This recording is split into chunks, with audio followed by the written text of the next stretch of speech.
Let's talk about some of the app news, guys. You've recently had some Appy hotel experience. It was a very Appy hotel experience. Yes. Over the holidays, I went to Portland with some friends and we got to try out a new hotel called the Radisson Red.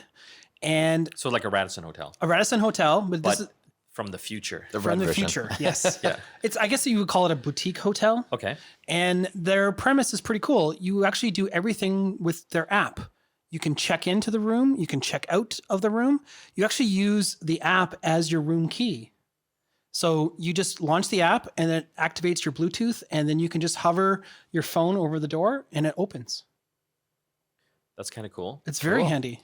And so you have to have the app open. You have to have the app open, and it actually has a little twirling icon to let you know that it's actually active as your key. But you can also use it for things like ordering room service. So you have the whole menu. You can even order stuff when you're not in the hotel room, so that it's there when you get there. That's kind of cool. That is cool. Yeah. How many times have you lost your hotel key? You know where can I tell you where I lose it? In Las Vegas during one of the big shows. Yes. And you know those hotels, right? Oh, You're going up like 10 floors, and then you walk about a mile to your room, only to find out your key is either gone or demagnetized. The worst. Or in the room. Or in the room. And you just want to die. Yeah. Because you have to go all the way downstairs like a sucker. So now if you lose your phone, you're hooped. But you don't lose your phone. no one does. Sorry, you do, but you don't. So the Radisson Red. Radisson Red, yeah, and it's pretty cool. There was a little glitch that we had, though. I'll be fully honest. There's a brand new hotel, and they're still setting up their sort of Wi-Fi setup. In the elevator, you actually have to use your key to set your floor. One of the elevators Because Wi-Fi works well in elevators. right. So they haven't quite figured out. They did tell us that when we checked in, though. So, but it's a very cool idea, and I really like the ability. Because the other problem I have too, we stay in a lot of hotels. I never remember my room number, and it's never on the key. Yeah, good point. The app tells you your room number. That's a problem. awesome. That's a problem in Las Vegas for me. Yeah. Yeah. Because sometimes I have my key Yep. and I get up to the 10th floor and I can't remember the room number and I'm wandering around like a weirdo trying different doors. And then I still have to go down to the front desk and what's my room number? And, are you sure you're staying at this hotel, sir? Yeah. Anyway, so good experience. Very good experience. Yeah. I would like to see this in other hotels. I've seen kind of incarnations of it. I remember going to a W hotel in New York one time back years ago, and they had it, but it was kind of glitchy, like super glitchy. It kind of works sometimes, which if it only kind of works, like your key, you're just like, no, done. Right. Give me the normal key card on there. And you could get the normal key as well.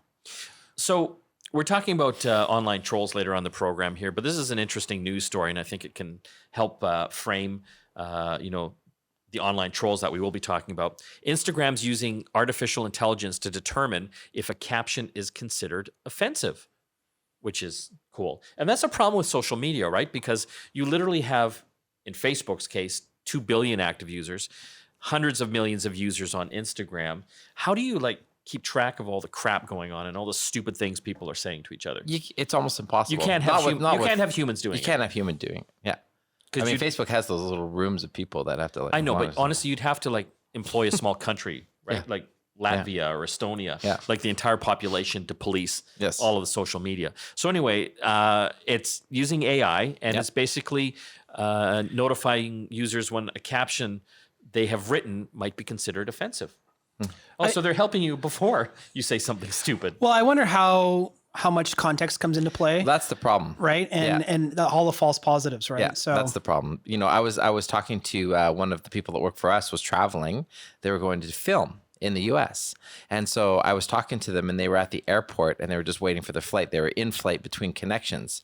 And I'm like, did everything or on the phone, did everything go okay? Yeah, everything went okay. And I go, okay, and are you shooting tomorrow? Yeah, we're shooting tomorrow. And I'm thinking to myself, I'm saying all the weird, all the wrong words. Right? Like I'm thinking if AI is listening to this phone call, that person's not getting on the flight.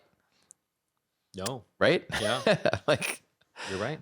Yeah. So context. This is interesting. And the reason I like it is because it's not trying to find it after the fact. Yeah. It's telling you before you post that caption, while you're entering. Hey, you shouldn't be writing this, or it could be deemed offensive. That's creepy though. Yeah. I wonder if that's going to help. But is it better though that it's AI looking at it than a human in a room? Yeah, of course, sort It of. might be better if like Kelly, like, Mike, what the hell are you thinking? Stop drinking. Get off your phone and go to bed. Yeah, exactly. That would be better. Yeah, exactly. That would be better. That's us though. Anytime we're out with you though. Yeah, that's true. That's so true. Okay, we're going to talk another news story here. We're on the App Show talking app news. TikTok. And so Steven's favorite app. yeah, right now most of our listeners are going, what? TikTok, it's a very popular social media app, Chinese, but the kids are using this. This is kind of the new Snapchat, really. 1.5 billion downloads. You know, Coming to Canada. They're officially launching a Canadian side to it. I don't know what that really means, other than they're hiring a few people to they've somewhere. got 1.5 billion, but they're looking forward to Canada. I laugh about that, right? Because this thing's obviously huge in China. Huge. Like hundreds of millions of people are using it. And how many are they going to get in Canada? Hundreds of thousands. Maybe they just like poutine. Yeah, maybe. Anyway, so they've opened up Canadian operations. Obviously, from what we're reading here, it's all advertising positions right now because they obviously want to get more ad dollars out of Canada. Sure. But they're going through a lot of controversy as well. They're a Chinese company. The Americans are not loving it because Of course not. they're censoring a lot of the stuff over in China, and so the Americans are going, well, you can't do that. But they It's- can't. But they can. But honestly, like thinking about this just beyond like what is the next social media platform, right? You know, what's the one that's going to die off? You know, and what's the next one that's going to take off? And you look at the relative age of some of these companies when you think about it. You think about Coca-Cola, and they've been around for I don't know how many. Hundreds I of have to years. look that up, but hundreds. But some of these companies are just, they're a decade they didn't exist, and now they're the biggest thing. 6 months ago, they didn't exist. Yeah. So it's just, I often think about like, what is that next platform? And maybe it's TikTok. Maybe it already is. Explain to listeners what TikTok is. Well, it's basically short form video. Yeah. And there's been a number of sort of attempts at this previously. Like Vine was a very popular Oh, yeah. platform, right? Very short, quick. Typically you'd be like somebody falling down and just looping, and that would be the shtick, right? Woo. Right. But I've watched my nieces and nephews watch the same loop over and over and over and over again, and they're gutting themselves laughing. I fear for the world. Yes.